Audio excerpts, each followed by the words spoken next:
सांगड़ में ईद कुर्बानी के दिन नजदीक आते ही जानवरों के रेट आसमानों से बातें करने लगे। मजीद देखते हैं इशफाक सुलेरी की इस रिपोर्ट में। बकरा से कबल सांगड़ में जो है मसलसल लॉकडाउन के बाद एक अरसे के बाद यहाँ पर पीढ़ी जो है जानवरों की उसको लगाई गई, जिसमें बड़ी तादाद में लोग सांगड़, कराची, हैदराबाद और दीगर अजला से यहाँ पर जानवर खरीदने के लिए मौजूद हैं।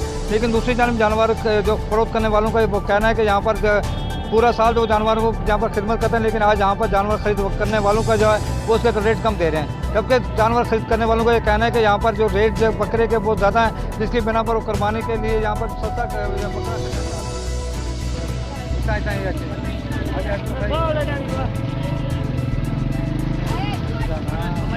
कितने मांग रहे हो बकरी का? हाँ, कितने लगे हैं आप? हम अभी आए। अच्छा भी आता है। कितने मांग रहे हो आप? सर 40। कितने लग रहे हैं? सर 32 लग रहे हैं, 33 लग रहे हैं। जी, मार्केट तेज है कमजोर है? मार्केट तेज है। कितनी डिमांड लोग आप देख रहे हैं? हम देख रहे हैं 18-20 वाला।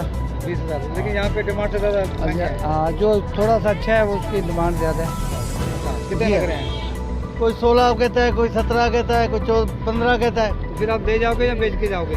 भाई इंशाल्लाह उम्मीद तो ये बेच के जाएंगे, रोजी कमाएंगे तो आखिरी क्या बेचेंगे। डिमांड होगी आखिरी? आखिर इसकी 20 होगी। कितने मांग रहे हैं आप? कितने मांग रहे हो?